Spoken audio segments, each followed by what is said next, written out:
Strong in his conviction that the story of Hazel Rath was largely the product of an hysterical imagination, Merrington dismissed it from his mind and devoted all his energies to the search for Nepcote. The task looked a difficult one, but Merrington did not despair of accomplishing it before the day came round for the adjourned hearing of the charge against the girl.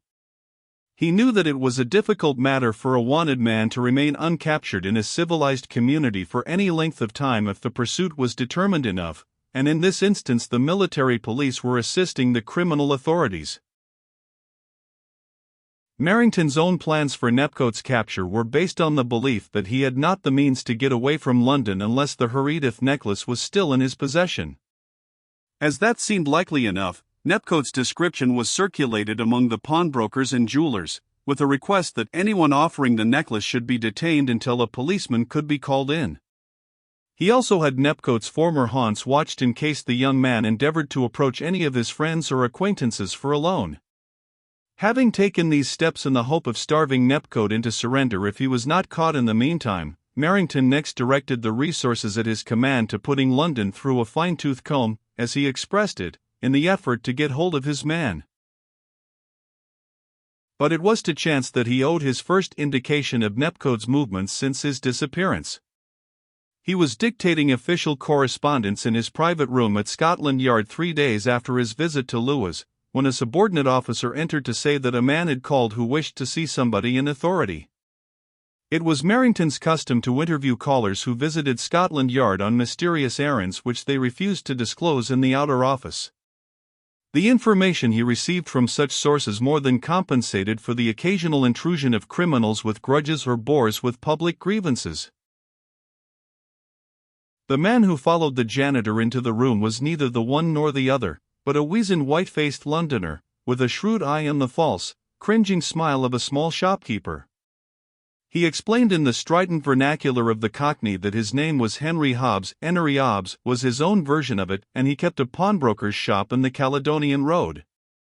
It was his intention to have called at Scotland Yard earlier, he explained, but his arrangements had been upset by a domestic event in his own household. "They've kept me runnin' about ever since it happened," he added, bestowing a wink of subtle meaning upon the pretty typist who had been taking Merrington's correspondence. "The ladies, bless their 'earts, always make a fuss over a little one." "When it is legitimate," Merrington gruffly corrected. "Miss Benson," he said, turning to the typist, who sat in a state of suspended animation over the typewriter at the word where he had left off dictating, "you can leave me for a little while and come back later. Now, my man," he went on, as the door closed behind her, "I've no time to waste discussing babies. Tell me the object of your visit." The little man stood his ground with the imperturbable assurance of the Cockney. "We thought of calling it Victory AIG. Victory, because our London lads seem likely to finish off the war in double quick time, and AIG after our commander, good old Dougie AIG, whose name is every bit good enough for my baby. What do you think?"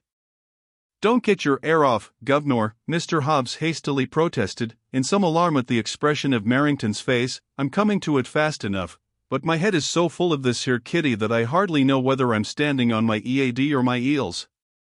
It's like this air. A few days ago there was a young man come into my shop to pawn his waistcoat.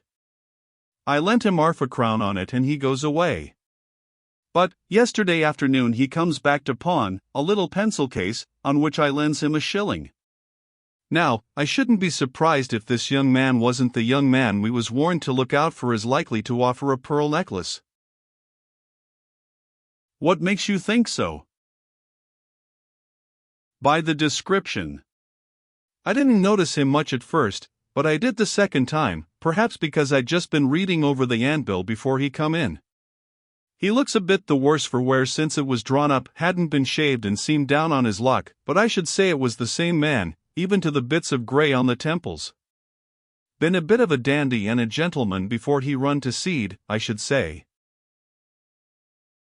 "What makes you think that?" asked Merrington, who had scant belief in the theory that gentility has a hallmark of its own.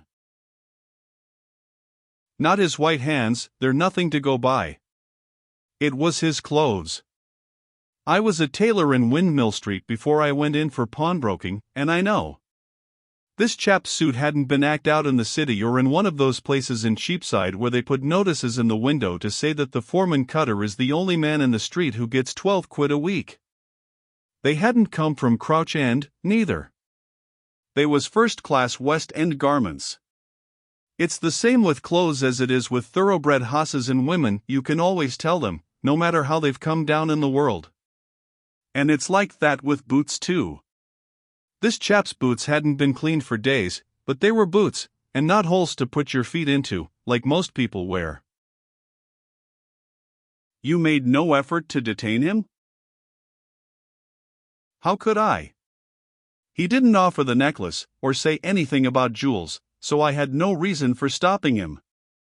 I could see he was as nervous as a lady the whole time he was in the shop, so before I gave him a shilling for his pencil I marked it with a cross as something to help the police get on his tracks in case he is the man you're after. When he left I went to my door to see if there was a policeman in sight, but of course there wasn't. I doubt if he'd have got him, though.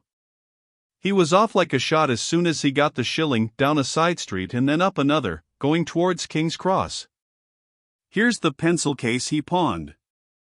I didn't bring the waistcoat, but you can have it if it's any good to you. Merrington glanced carelessly at the little silver pencil case, and after asking the pawnbroker a few questions he permitted him to depart. Then he touched his bell and sent for Detective Caldew. Half an hour later Caldew emerged from his chief's room in possession of the pawnbroker's story, with the addition of as much authoritative counsel as the mind of Merrington could suggest for its investigation.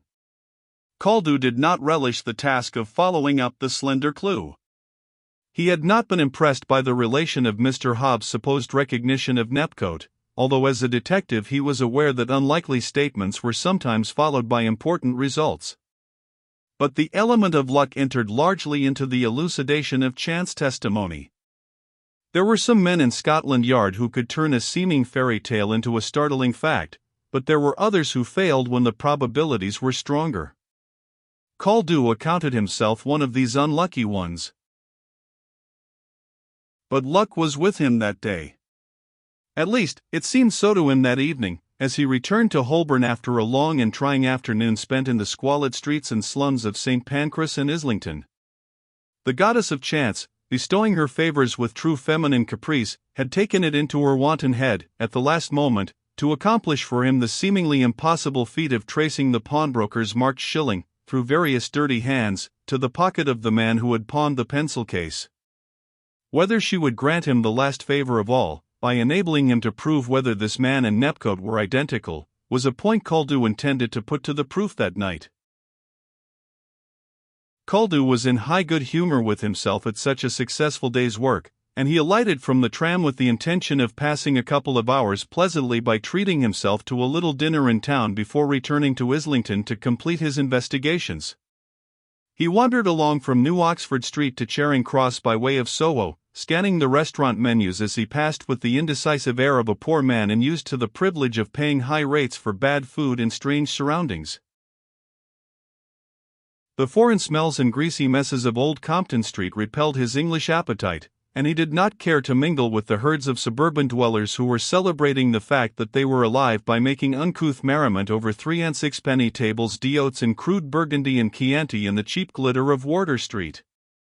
As a disciplined husband and father, Caldew's purse did not permit of his going further west for his refection, so when he reached Charing Cross he turned his face in the direction of Fleet Street. He had almost made up his mind in favor of a small English eating-house halfway down the Strand, when he encountered Colwyn. The private detective was wearing a worn tweed suit and soft hat, which had the effect of making a considerable alteration in his appearance. He was about to enter the eating-house, but stopped at the sight of Caldew looking in the window, and advanced to shake hands with him. "Thinking of dining here, Caldew?" he asked. "Yes," replied Caldew. "It seems a quiet place." "It certainly has that merit," responded Colwyn, glancing into the empty interior of the little restaurant. "You had better dine with me if you have nothing better to do." I should like to have a talk with you. Caldew expressed a pleased acquiescence. He had not seen the private detective since he had taken him a copy of Merrington's notes of his interview with Hazel Rath, and he wished to know whether Colwyn had made any fresh discoveries in the Herodotus case. At their entrance, a waiter reclining against the cash desk sprang into supple life, and with a smile of prospective gratitude sped ahead up the staircase, casting backward glances of invitation like a gustatory siren enticing them to a place of bliss. He led them into a room overlooking the Thames embankment, hung up their hats, took the wine card from the frame of the mirror over the mantelpiece, wrote down the order for the dinner, and disappeared downstairs to get the dishes. "It seems to me that you've been here before," said Caldew. "I always come here when I have an expedition in hand," was the response. Caldew wondered whether his companion's expedition was connected with the Herodotus mystery, but before he could frame the question the waiter returned with a bottle of wine, and shortly afterwards the dinner appeared. It was not until the meal was concluded that Colwyn broached the subject which was uppermost in his guest's thoughts by asking him if he had met with any success in his search for Nepcote. "We are still looking for him," was Caldew's guarded reply, as he accepted a cigar from his companion's case. "In Islington, for instance?" The light Colwyn held to his own cigar revealed the smile on his lips. Caldew was so surprised at this shrewd guess that his match slipped from his fingers. "What makes you think we are looking for Nepcote in Islington?" he demanded. "I am not unacquainted with the ingenious methods of Scotland Yard," was the reply. "I can see Merrington working it out with a scale map of London to help him. He is convinced that Nepcote is still in London without a penny in his pockets. Merrington asks himself what Nepcote is likely to do in such circumstances. Borrow from his friends or attempt to cash a check? We will guard against that by watching his clubs and his bank. Raise funds on the necklace if he has it? Merrington knows how to stop that by warning the pawnbrokers and jewelers. When he has done so, he has the satisfaction of feeling that his man is cut off from supplies, wandering penniless in stony-hearted London, as helpless as a babe in the wood. Where will he hide? He is a West End man, knowing little of London outside of Piccadilly, so the chances are that he will not get very far, and that his wanderings will end in surrender or starvation. But Scotland Yard cannot wait for him to surrender, and Merrington, with an imagination stimulated by the necessity of finding him, decides in favor of Islington, the so-called Merry Islington of obsequious London chroniclers, though, so far as my personal observation goes, its inhabitants are merry only when in liquor. Islington is congested, Islington contains criminals, and Islington is an ideal hiding place. Therefore, says Merrington, let us seek our man there.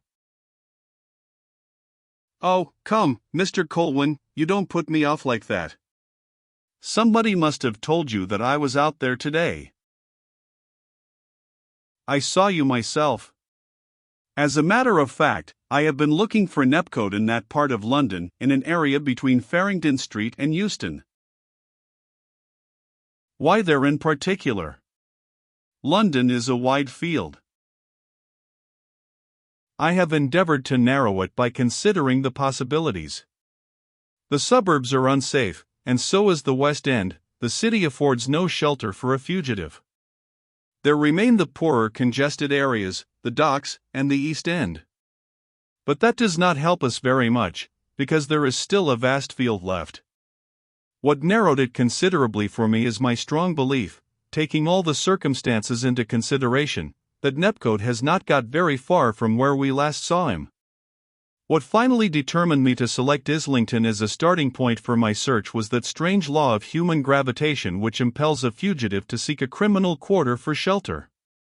A hunted man seems to develop a keen scent for those who, like himself, are outside the law. Islington, as you are aware, has a large percentage of criminals in its population.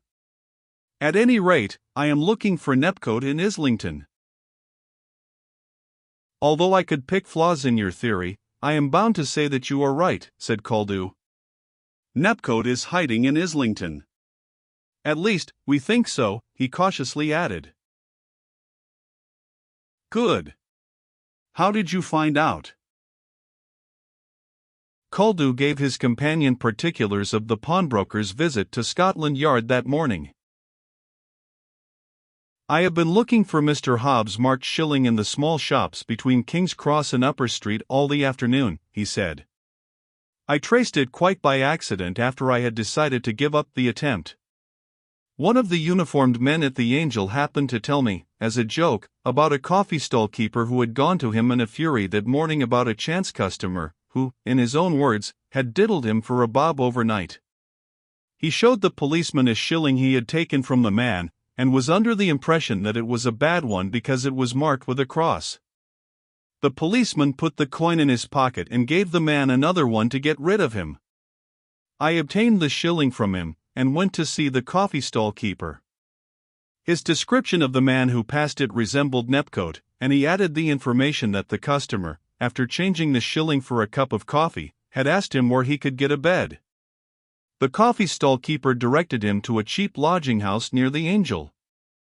I went to his lodging house, and ascertained that a man answering to the description had slept there last night, and on leaving this morning said that he would return there for a bed tonight. I have a policeman watching the place, and I am going out there shortly to see this chap if he comes back. Do you care to go with me? I'll go with pleasure, said Colwyn, who had listened to this story with close attention. Then we'd better be getting along. But, I say, don't mention this to Merrington if anything goes wrong and I don't pull it off. The old man has his knife into me over this case, and my life wouldn't be worth living if Nepcote slipped through our fingers again. I want to try and surprise him, and let him see that there are other men at Scotland Yard besides himself. I don't think you have much to fear from Merrington, said Colwyn, laughing outright. He is in a chastened mood at present. But you can rely on my discretion, and I hope you will get your man. I believe I shall, returned Caldew in a confident tone. Shall we make a start? Colwyn paid the bill, and they set out through the darkened streets, upon which a light autumn fog was descending. The Kingsway Underground tramway carried them to the Angel, where they got off. Caldew threaded his way through the unwashed population of that centre, and turned into a side street where a swarm of draggle-tailed women were chaffering for decaying greens heaped on costers' stalls in the middle of the road. He turned again into a narrower street running off this street market, and stopped when he got to the end of it. He nudged his companion, and pointed to a sign of good beds, visible beneath a flare in a doorway opposite. That's the place, he said. A policeman came up to them, looming out of the fog as suddenly as a spectre, and nodded to Caldew. Nothing doing, he briefly announced. I've watched the place ever since, but he hasn't been in. All right, said Caldew. You can leave it to me now. I shan't need you any longer. Good night. Good night, and good night to you, Mr. Colwyn, the policeman responded, turning with a smile to the private detective. I didn't recognize you at first because of the fog. I didn't know you were in this job. And I hope that you won't mention it, now that you do know, interposed Caldew hastily. Not me. I'm not one of the talking sort. The policeman nodded again in a friendly fashion, and disappeared down the side street. The two detectives stood there, watching, screened from passing observation in the deep doorway of an empty shop. The flare which swung in the doorway opposite permitted them to take stock of everybody who entered the lodging house in quest of a bed. By its light they could even decipher beneath the large sign of good beds, 8d, a smaller sign which added, or 2 persons, a shilling, which, by its careful wording, seemed to hint that those entranced in love's young dream might seek the seclusion of the bowers within unhindered by awkward questions of conventional morality, and, by its triumphant vindication of the time-worn sentiment that love conquers all, tended to reassure democracy that the difference between West End hotels and Islington lodging houses was one of price only. But the visitors to the lodging house that night suggested thraldom to less romantic tyrants than Cupid. Drink, disease, and want were the masters of the ill-favored men who shambled within at intervals, thrusting the price of a bed through a pigeonhole at the entrance, receiving a dirty ticket in exchange. These transactions, and the faces of the frowsy lodgers were clearly visible to the watchers across the road, but none of the men resembled Nepcote. Shortly after 10 o'clock raindrops began to fall sluggishly through the fog, and, as if that were the signal for closing, the figure of a man appeared in the lodging-house doorway and proceeded to extinguish the flare. "We had better go over," Koldus said. They walked across the oozing road, and he accosted the man in the doorway. "You're closing early tonight," he observed. The man desisted from his occupation to stare at them. He was an ill-favored specimen of an immortal soul, with a bloated face, a pendulous stomach, and a week's growth of beard on his dirty chin. A short black pipe was thrust upside down in his mouth, and his attire consisted of a shirt open at the neck, a pair of trousers upheld by no visible support, and a pair of old slippers. Apparently satisfied from his prolonged inspection of the two visitors that they were not in search of lodgings, he replied in a surly tone. "What the hell's that to do with you? If you let us know when you're coming, we'll keep open all night, I don't think." Koldus pushed past him without deigning to parley, and opened a door adjoining the entrance pigeonhole. A man was seated at the table within, reckoning the night's takings by the light of a candle. It was strange to see one so near the grave counting coppers with such avid greed. His withered old face was long and yellow, and the prominent cheekbones and fallen cheeks gave it a coffin-like shape. His sunken little eyes were almost lost to view beneath bushy overhanging eyebrows, and from his shrunken mouth a single black tusk protruded upward, as though bent on reaching the tip of a long sharp nose. He started up from his accounts in fright as the door was flung open, and thrust a hand in a drawer near him, perhaps in quest of a weapon. Then he recognized Koldus, and smiled the propitiatory smile of one who had reason to fear the forces of authority. "That chap you're after didn't turn up tonight," he mumbled. "You're closing very early. He may come yet. 'Tain't no use if he do. He won't get in. All my regulars is in, and I ain't going to waste light waiting for a chance eightpence.